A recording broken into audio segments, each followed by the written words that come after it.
Powered by the Montana Television Network. This is the Noon News from Montana's news leader. Good Tuesday afternoon, everyone. On Victoria Hill, Samantha Sullivan is on assignment.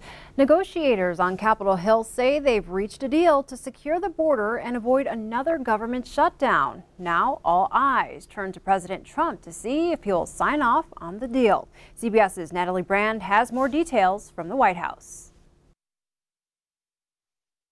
The White House has still not signaled whether President Trump will support a bipartisan deal in Congress to secure the border and avoid a government shutdown. We're not going to get into a conversation of what could be in this document. We want to focus on what's actually in the document. Until we see that, it's going to be very difficult to have a conversation about what we will and won't accept. Congressional sources tell CBS News the deal includes nearly $1.4 billion for physical barriers, including 55 miles of border fencing, but no wall. I look forward to reviewing the full text as soon as possible and hope the Senate can act on this legislation in short order.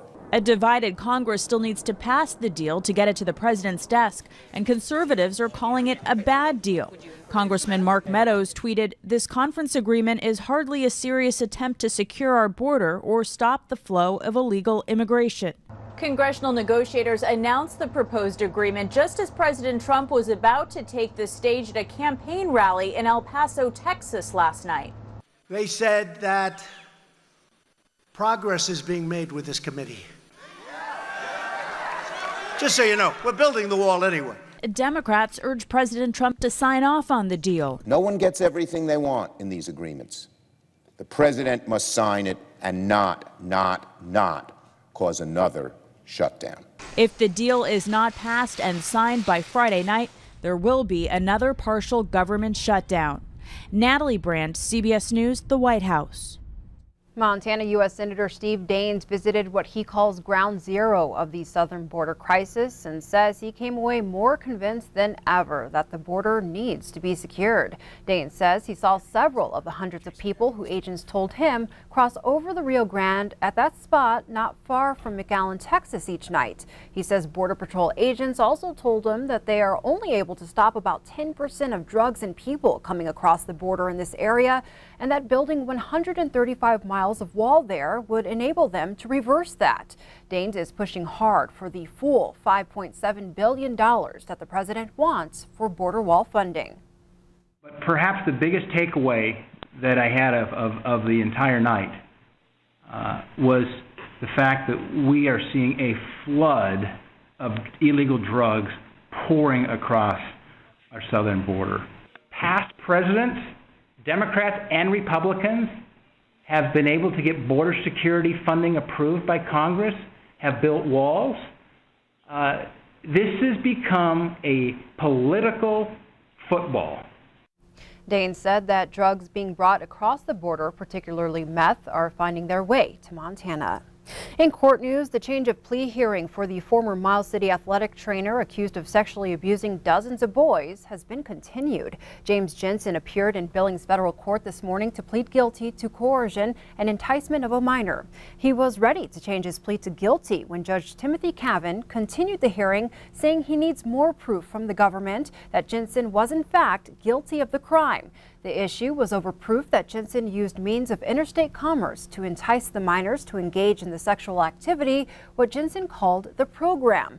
The government argued that Jensen researched the program, which consisted of sexual activity with the promise of increased athletic performance to persuade the minors. But Judge Cavan said there was no proof, given that he directly used the internet to contact the minors, which he believes presents a problem.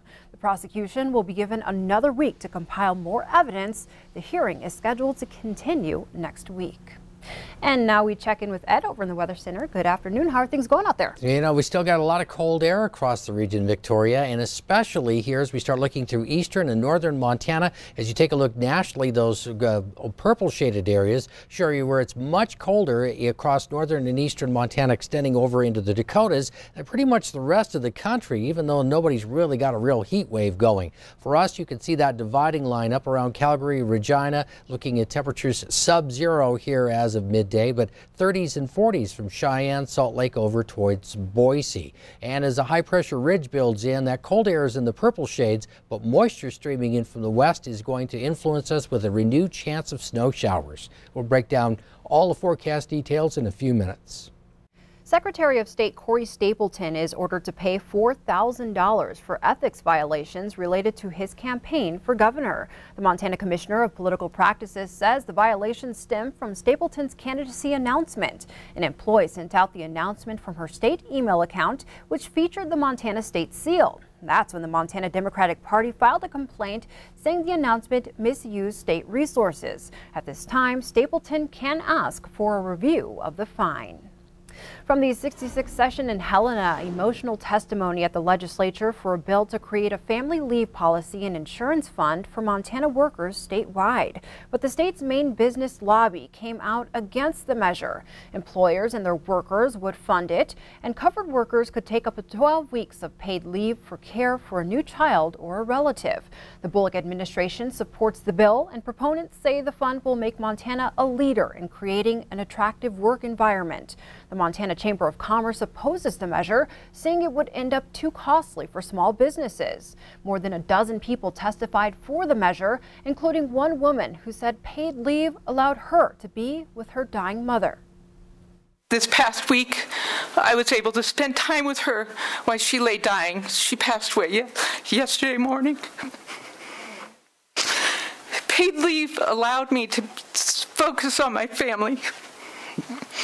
And I didn't have to choose between money and my mom. The House Business and Labor Committee took no immediate action on the bill Monday.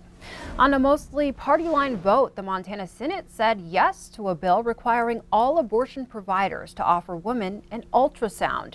The Senate voted 31-19 for the bill on Monday, with all 30 Senate Republicans and one Democrat, Gene Vukovich of Anaconda, in favor. Senate Bill 100 states abortion providers in Montana must tell women thinking about abortion they can view an ultrasound image of the fetus and listen to its heartbeat if audible.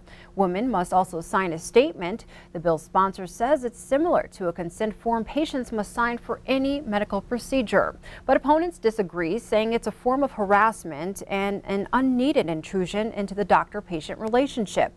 After a final Senate vote this week, the bill moves to the House.